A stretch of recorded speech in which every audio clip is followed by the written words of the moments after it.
Fica de tudo bom, ok? Ok.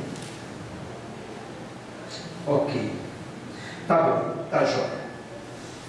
Nós vamos abrir nossa Bíblia no segundo livro das Crônicas dos Reis, capítulo de número 32.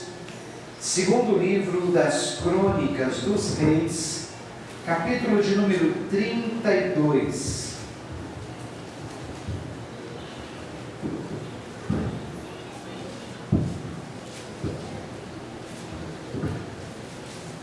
O livro das Crônicas dos Reis está no Antigo Testamento, praticamente quase que no meio do Antigo Testamento. Segundo livro das Crônicas dos Reis, capítulo de número 32. Pode ser aí também, né, que está dando uma microfonia. Segundo livro das Crônicas dos Reis, capítulo 32. Inclusive já está projetado aí, quem quiser acompanhar, é só ler aí o texto, amém? Diz assim, olha, podemos ler? Diz assim a palavra do Senhor. Depois de tudo o que Ezequias fez com tanta fidelidade, Senaqueribe, rei da Síria, invadiu Judá e sitiou as cidades fortificadas para conquistá-las. Quando Ezequias viu que Senaqueribe pretendia guerrear contra Jerusalém, consultou seus oficiais e os comandantes do exército sobre a ideia de mandar fechar a passagem de água das fontes, do lado de fora da cidade. E eles concordaram. Assim ajuntaram-se muitos homens e fecharam todas as fontes e o riacho que atravessava a região. Eles diziam: por que deixar que os reis da Síria venham e encontrem toda esta água? Depois, com grande empenho, reparou todos os trechos quebrados do muro e construiu torres sobre ele. Construiu outro muro do lado de fora do primeiro e reforçou o Milo da cidade de Davi. E mandou também fazer muitas lanças e muitos escudos.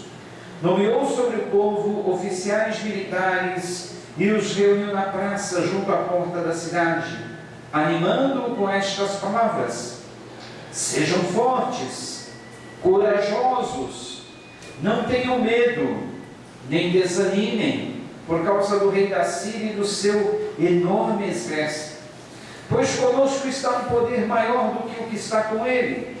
Com ele está somente o poder humano, mas conosco está o Senhor, o nosso Deus, para nos ajudar e para travar as nossas batalhas.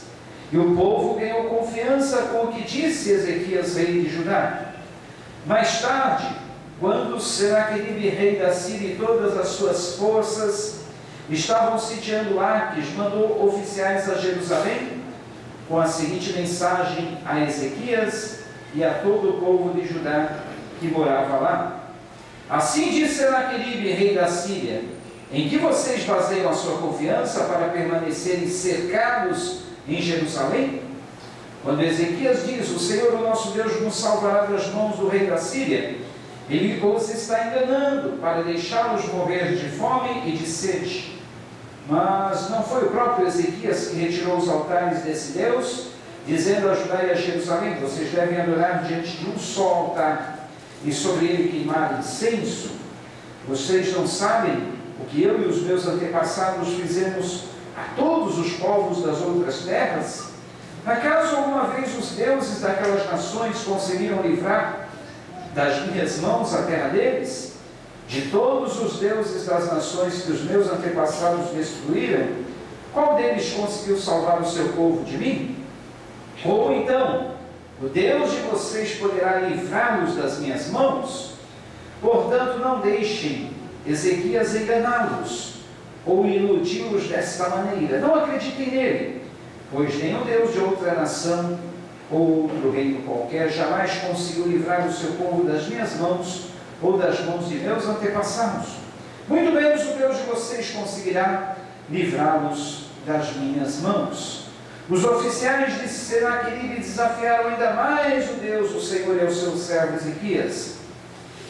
E nós vamos passar agora, aliás, versículo 17. Senaqueribe também escreveu cartas insultando o Senhor, o Deus de Israel, e o desafiando. Assim como os deuses dos povos das outras terras não livraram o povo dele das minhas mãos, também o Deus de Ezequias não livrará o seu povo das minhas mãos. Então os oficiais gritaram na língua dos judeus ao povo de Jerusalém que estava sobre o muro, para assustá-lo e amedrontá-lo, com o intuito de conquistarem a cidade. Referiram-se ao Deus de Jerusalém como falavam aos deuses dos outros povos da terra, que não passam de obra das mãos dos homens. Por tudo isso, o rei Ezequias e o próprio profeta Isaías, filho de Amós, clamaram em oração aos céus. E o Senhor enviou um anjo que matou todos os homens de combate e todos os líderes e oficiais no acampamento do rei assírio, de forma que esse se retirou envergonhado para a sua terra. Certo dia, ao adentrar o templo do seu Deus, alguns dos seus filhos o mataram à espada. Assim o Senhor salvou Ezequias e o povo de Jerusalém das mãos de Senaqueribe, rei da Síria, e das mãos de todos os outros, e cuidou deles em todas as fronteiras. Muitos trouxeram a Jerusalém ofertas para o Senhor, e presentes valiosos para Ezequias, rei de Judá.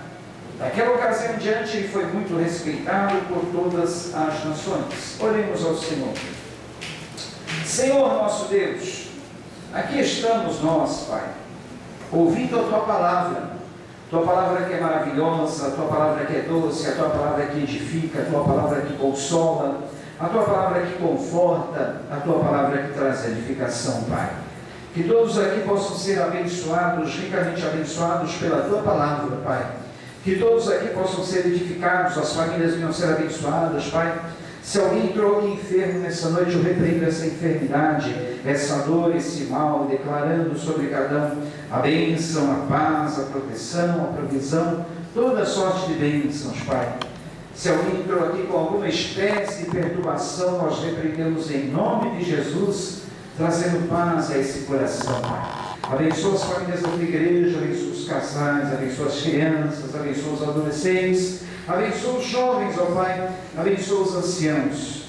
Nós colocamos nossas vidas nas tuas mãos, nossas famílias no teu altar, Pai, todo o teu povo, em nome de Jesus. Amém. Vamos entender um pouquinho o que estava acontecendo com a cidade de Jerusalém e o que eles estavam, a ameaça que eles estavam sofrendo. Nos tempos antigos, muito tempo atrás, existia um povo, esse povo existe até hoje, mas vamos falar como eles eram antigamente, o povo assírio. O povo da Assíria não é a Síria que nós estamos vendo nos noticiários hoje, é a Assíria, certo? Que tinha por capital Nínive. Era um país vizinho de Israel e eles eram muito cruéis. A Assíria costumava conquistar outros reinos, outras nações, e eles capturavam seus prisioneiros de guerra, e eles faziam as piores atrocidades contra os seus prisioneiros de guerra. Às vezes eles arrancavam os olhos dos prisioneiros de guerra, às vezes eles cortavam vísceras, eles cortavam cabeça, eles faziam todo tipo de atrocidade com os prisioneiros de guerra. Queimavam, espetavam em lanças, enfim, era um país muito temido. Lembram da história de Jonas, que Deus mandou Jonas pregar para a cidade de Nínive, e Jonas não queria ir, porque no fim ele sabia que Deus acabaria perdoando os homens de Nínive e ficaria por isso mesmo? Era exatamente esse povo, contra esse povo, que Jonas não queria ir. Os ninivitas, que eram da capital da Assíria. E uma certa vez, Jerusalém estava quieta, sossegada, eles estavam no cantinho deles lá, e o rei da Assíria, que chamava Senaqueribe, falou: eu vou atacar Jerusalém, eu vou acabar com este povo, eu vou trucidar todos eles, eles não vão sobrar nenhum, eu vou acabar com a Jerusalém. Só porque Jerusalém, com o seu rei Ezequias, não quis pagar os altíssimos impostos que Senaqueribe, rei da Síria, cobrava. Eles eram tipo uma nação que comandava, dominava sobre outras nações. E onde eles chegavam, eles iam dominando. E impunham uma carga pesada de impostos para essas nações pagarem. Aí o rei de Jerusalém, uma certa vez, se revelou e falou: olha, não vamos mais pagar esses impostos para a Síria. Vamos ver o que vai dar. E eles vieram contra Jerusalém. E vieram trazendo ameaças, dizendo assim: olha, eu vou acabar com vocês como eu acabei com todas as outras nações pelas quais eu conquistei. Não vai sobrar nenhum de vocês, eu vou dominar vocês todos. E fazia as piores ameaças. O rei de Jerusalém, ouvindo falar que o rei da Assíria, o temível Senaqueribe, vinha contra eles, o que ele fez? Clamou a Deus, foi buscar a Deus em oração. A melhor coisa que nós podemos fazer quando nós nos vemos cercados de perigo, não é mesmo? Quando nós nos vemos ameaçados, quando nós estamos numa situação difícil. Tem situações na nossa vida que nós não temos outra coisa a fazer senão orar. E é a melhor coisa, porque Deus dá livramento na oração. A oração na vida de Ezequias, o rei de Jerusalém, teve um papel fundamental. Depois nós vamos ver em Isaías 36, outra situação que Ezequias se encontrava, que ele foi salvo pela oração.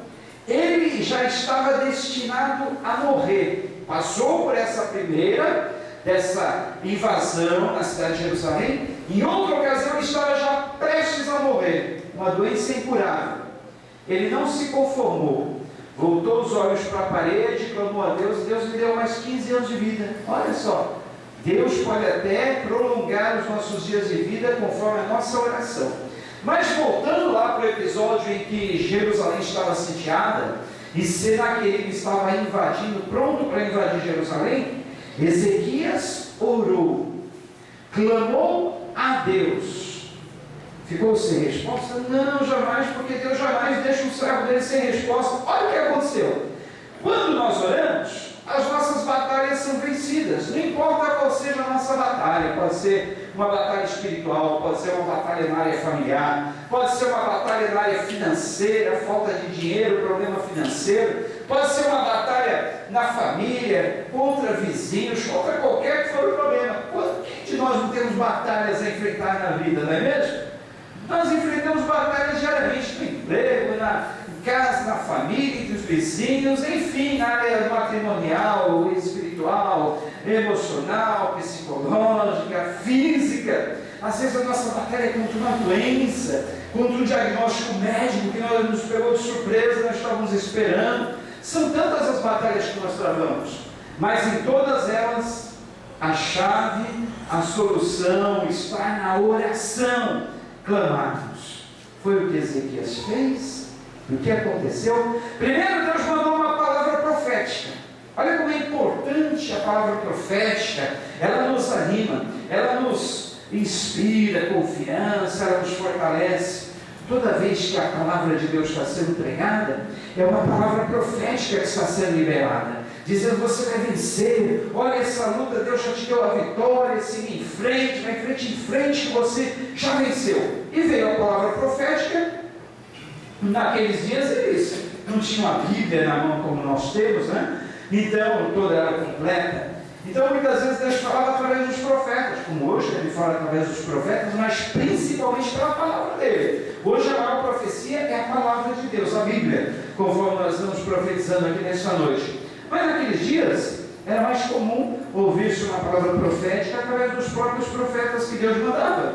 E havia um profeta naqueles dias chamado Isaías. Isaías mandou dizer a Ezequias: olha, vocês não devem ficar com medo não. Vocês devem ser fortes, vocês devem ser corajosos, vocês não precisam temer, porque com eles podem estar os fortes exércitos armados, pode estar o bravo Senaqueribe, mas conosco, com eles está o braço de carne, mas conosco está um que é mais forte e poderoso do que todos eles. O Deus de Israel, Deus forte nas batalhas, que nunca perdeu uma guerra, que nunca perdeu uma peleja e nunca jamais perderá. Amém? Esse é o Deus que nós servimos, é o Deus forte nas guerras, o Deus forte nas pelejas, o Deus forte nas batalhas, que nunca perdeu uma batalha sequer. E não é essa daí que você está travando que ele vai perder. Ele já ganhou essa batalha que você está travando. É só acreditar, é só ser forte, é só ser corajoso, enfrentar, seguir em frente. E olha só o que aconteceu. Bem, às vésperas desse rei Senaqueribe entrar em Jerusalém e destruir tudo, sabe o que aconteceu com o exército desse rei? Ele dormiu, acordou, e no dia seguinte, ele vai colocar o exército todo enfileirado e diz: exército, levantem-se. E ele descobre o quê? Que durante a noite, cerca de 185 mil soldados haviam morrido misteriosamente. 180. Ele começou a olhar assim para o acampamento de soldados dele, e os caras não levantavam. Foi descobrir que estavam mortos. O que aconteceu? Pelo clamor de Ezequias e seu povo, o Senhor enviou um anjo e destruiu todo o exército de Senaqueribe, o terrível exército da Síria. 185 mil pessoas mortas numa noite. Esse é o Deus que nós servimos. É assim que Ele aniquila os nossos problemas. É assim que Ele põe fim a todas as dificuldades que nos cercam como exército. É assim que Ele destroça tudo ao nosso redor. As preocupações, as angústias, as dificuldades, os problemas insolucionáveis. Enfim, Ele destrói tudo. Assim como Ele destruiu aquele exército de 185 mil pessoas, Ele acaba com os problemas ao nosso redor. E aí o que aconteceu com o rei? Não teve outra solução senão bater em retirada e fugir. Porque como é que ele ia guerrear contra Israel agora, sem os seus soldados? Ele fugiu. E Israel e Jerusalém ficaram livres. Esse é o Deus que nós servimos, hein? Esse é o Deus, o mesmo. A palavra de Deus diz que o Senhor é o mesmo ontem, hoje e o será eternamente. Hebreus 13:8. O mesmo Deus que foi ontem, Ele é hoje e será eternamente. Ou seja, o Deus que livrou Israel no passado é o mesmo que nos livra hoje. O Deus que deu vitória a Israel no passado é o mesmo que nos dá vitória hoje. Ele não mudou, porque nele não existe mudança e nem sombra sequer de variação. Esse é o Deus que você serve, meu irmão. Esse é o Deus que você serve, minha irmã. Confia nele. Ele vai te dar essa vitória, Ele vai te dar dessa, Ele vai livrar você dessa situação. Basta somente nele confiar, seja qual for o problema. E para completar a vitória, porque Deus nunca dá a vitória pela metade, Ele sempre dá a vitória completa, o próprio rei Senaqueribe, algum tempo depois, muito pouco tempo depois, sabe o que aconteceu? Foi morto pelos seus próprios filhos. Seus 2 filhos o mataram e tomaram o seu reino. E assim acabou todo o poderio do homem que se achava um Deus. O homem que se achava todo poderoso. Deus fez assim, ó, só pelo sopro da sua boca, acabou, aniquilou com ele e com todo o seu exército. Aí assim, Jerusalém e Israel ficaram livres. Como eu disse, algum tempo depois, Ezequias, o mesmo rei de Israel, o mesmo rei, aliás, de Judá, que havia sido ameaçado, que passou por essa luta, o mesmo rei passou por um problema muito difícil. Vamos ver lá em Isaías capítulo 36, o problema que Ezequias estava passando. Olha só que interessante. Isaías capítulo de número 36. Ou melhor, vamos ler no capítulo 38, que fala mais especificamente sobre a sua doença. Isaías 38. Aí, 38. Olha só, você pode acompanhar pelo texto aí na parede, pela sua Bíblia ou simplesmente ouvir. Diz assim, olha: naqueles dias, Ezequias ficou doente, à beira da morte. O profeta Isaías, filho de Amós, foi visitá-lo e lhe disse: assim diz o Senhor, põe a casa em ordem, que você vai morrer, não se recuperará. E Ezequias virou o rosto para a parede e orou ao Senhor: lembra-te, Senhor, de como tenho te servido com fidelidade, com devoção sincera, e tenho feito o que tu aprovas. Ezequias chorou amargamente. Então a palavra do Senhor veio a Isaías: vá dizer a Ezequias, assim diz o Senhor, o Deus de seu antepassado Davi: ouvi sua oração e vi suas lágrimas. Acrescentarei 15 anos à sua vida, e eu livrarei você e esta cidade das mãos do rei da Síria. Eu defenderei essa cidade. Esse é o sinal de que o Senhor fará o que prometeu. Farei a sombra do sol retroceder os 10 graus que ela já cobriu na escadaria de Acaz, e a luz do sol retrocedeu os 10 graus que tinha avançado. Depois de recuperar-se dessa doença, Ezequias, o rei de Judá, escreveu o seguinte: eu disse, no vigor da minha vida tenho que passar pelas portas da sepultura e ser roubado do restante dos meus anos. Eu disse, não tornarei a ver o Senhor na terra dos viventes. Não olharei mais para a humanidade, nem estarei mais com os que agora habitam esse mundo. A minha casa foi derrubada, tirada de mim como se fosse uma tenda de pastor. A minha vida foi enovelada, como faz o tecelão. Ele me cortou como um pedaço de tecido. Dia e noite foi acabando comigo. Esperei pacientemente até o alvorecer, mas como um leão ele quebrou todos os meus ossos. Dia e noite foi acabando comigo. Gritei como um andorinhão, como um tordo. Gemi como uma pomba chorosa, olhando para os céus. Enfraqueceram-me os olhos. Estou aflito, ó Senhor, vem-me ao auxílio. Mas o que posso dizer? Ele falou comigo e ele mesmo fez isso. Andarei humildemente toda a minha vida, por causa dessa aflição da minha alma. Senhor, por tais coisas os homens vivem, e por elas também vive o meu espírito. Tu me restauraste a saúde e deixaste-me viver. Foi para o meu benefício que tanto sofri. Em teu amor me guardaste da cova da destruição. Lançaste para trás de ti todos os meus pecados.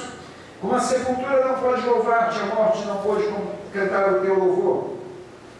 Aqueles que descem a cova não podem expirar pela tua fidelidade. Os vivos, somente os vivos te louvam, como hoje eu estou fazendo. Os pais contam a tua fidelidade aos seus filhos. Tu me salvou. Cantaremos com instrumentos de corda todos os dias da nossa vida no templo do Senhor. Isaías disseram: apliquem um emplasto de figos no furúnculo e ele se recuperará. Ezequias tinha perguntado: qual será o Senhor, o sinal do que subirei ao templo do Senhor? Olha só, interessante. Os profetas daqueles dias, lindo esse cântico que Ezequias compôs, né? Um salmo de agradecimento a Deus por ele ter lhe dado mais 15 anos de vida e ter lhe curado de um câncer maligno. Ele tinha uma ferida que aqui o profeta Isaías descreve como um furúnculo. Era uma ferida maligna que iria o levar à morte. Não era um simples furúnculo como esses que às vezes saem na pele da gente. Era um câncer maligno. Então ele não tinha outra palavra para colocar, mas na verdade era um câncer, uma ferida cancerígena maligna, muito profunda, que levaria fatalmente Ezequias à morte. Mas aí, como ele orou, o Senhor clamou, o Senhor lhe deu mais 15 anos de vida. E para curá-lo, o Senhor poderia simplesmente usar as mãos do profeta. Isaías poderia simplesmente ir lá, colocar as mãos sobre ele e dizer: você está curado. Mas Deus usou algo na natureza. Olha, pegue folhas de figo, faça um emplastro, coloque sobre a ferida cancerígena de Ezequias e ele será curado. Olha só que interessante, né? Muitas vezes até o próprio Deus usa os recursos da natureza. Nós muitas vezes sabemos disso, que a cura está na própria natureza. Quantas plantas, quantas frutas, né, têm propriedades de cura, e muitas vezes nós preferimos os remédios fabricados nos laboratórios, toda aquela química, do que a coisa natural, né? Confiamos mais na química, que muitas vezes não vai resolver tanto quanto algo natural mesmo ali, da própria natureza. E assim Ezequias ficou curado, totalmente curado. Ele que estava à beira da morte para morrer, Deus lhe acrescentou mais 15 anos de vida pelas suas orações. Então nós aprendemos nessa noite que, primeiro, a oração nos livra de qualquer mal, seja qual for o mal. Nós não aprendemos assim na oração que Jesus nos ensinou, a oração do Pai Nosso? Pai Nosso que estás no céu, santificado seja o teu nome, venha a nós o teu reino, seja feita a tua vontade, assim na terra como no céu. O nosso que a Deus dai hoje, perdoa nossas ofensas, assim como nós perdoamos a quem nos tem ofendido. Não nos deixe cair em tentação, mas livra-nos do mal, pois teu é o poder, o reino e a glória para todos sempre. Amém. Então, aprendamos isso nessa noite, que a oração nos livra do mal, seja qual mal for. A oração dá-nos livramento contra os nossos inimigos, seja qual for os nossos inimigos, seja qual for os nossos problemas. A oração nos traz vida. Mesmo que estejamos à beira da morte, ou conheçamos alguém que esteja à beira da morte, a oração pode trazer vida. Foi feita uma pesquisa científica nos leitos da UTI de um hospital e descobriram que os doentes que sempre conseguiam se livrar dali da UTI e sair com vida eram exatamente aqueles que tinham alguma crença, aqueles que tinham confiança nas orações, aqueles que se diziam ateus, que se diziam não crer em nada, frequentemente morriam.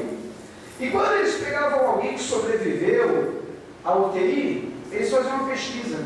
Você tem alguma crença? Você acredita em Deus? Você acredita no poder da oração? Invariavelmente, a maior parte deles, mais de 90% deles diziam sim, eu tenho Deus, eu acredito na oração, no poder da oração, e é por isso que eu estou saindo dessa situação, porque eu orei a Deus e tinha pessoas que oravam por mim. Olha aí, né? O bebezinho que nós estamos orando, que está na UTI, já está quase saindo, né? Já faz quase 2 meses, né? Não está mais na UTI, já saiu da UTI. Já está mamando, já está ficando forte, já está quase para sair mais. Quando? Tu viu a foto dele que está fortinho, né? Que bênção. Ela estava vindo, né? E mostrou a foto. Ela está vindo para casa e voltando. Olha só, tá vendo? E daqui a uns dias eu creio que ela vai trazer ele. Porque o quadro melhorou sensivelmente. Esse é o poder da oração. Quando nós tivemos nossa vida na UTI também, a igreja e várias outras igrejas oraram. E Deus fez um milagre. É assim, ó. A oração tem poder, gente. A oração faz milagres. A oração não é um monólogo solitário em que nós falamos e ninguém responde. Há um que responde às nossas orações. Olha, se vocês saírem daqui, nós já estamos terminando. Se vocês saírem daqui nesta noite, aprendendo essa lição da oração, que a oração ela tem poder, ela traz solução, ela realmente é eficaz, estará cumprindo o objetivo da palavra nessa noite, que é dizer exatamente isso. Vocês viram a oração na vida de um homem, o que faz? Livrou ele de um exército de mais de 185 mil homens. Eles não precisaram usar da espada 1 segundo sequer. Eles obtiveram vitória enquanto eles estavam dormindo. Olha, enquanto você dorme, Deus trabalha para você. O Salmo de número 127 diz que aos seus amados Ele dá o pão enquanto dorme. Não somente o pão, Ele te dá vitórias quando você dorme. Ele te dá a paz, Ele te dá as bênçãos, provisão. Ele quer que você durma. Durma, meu irmão, durma, minha irmã. Não perca o seu sono. Não fique preocupado. Durma. Porque é durante o sono que Ele nos dá a vitória. Amém? É durante o sono que Ele manda o anjo para trazer vitória contra os seus inimigos. Se você não dorme e fica acordado, preocupado, é você que está trabalhando. Mas quando você dorme e entrega a Ele os seus problemas e dificuldades, você vai amanhecer cantando no dia seguinte e vendo a vitória, vendo os seus problemas, seus inimigos derrotados diante de você, amém? Dorme, meu irmão, durma, minha irmã. Ele quer que você durma para que você tenha a vitória completa, que é Ele que nos dá, amém? É do Senhor que vem a vitória. Com eles está o braço de carne, mas conosco está o braço forte do Senhor. O braço forte do Senhor, que é maior do que qualquer um deles, que é maior do que todos que vêm contra nós. Creia nisso. E olha, para encerrar, percebam aí o que está dizendo o capítulo 38. Naqueles dias Ezequias ficou doente à beira da morte. O profeta Isaías, filho de Amós, foi visitá-lo e lhe disse: assim diz o Senhor, ponha a sua casa em ordem, porque você vai morrer, não se recuperará.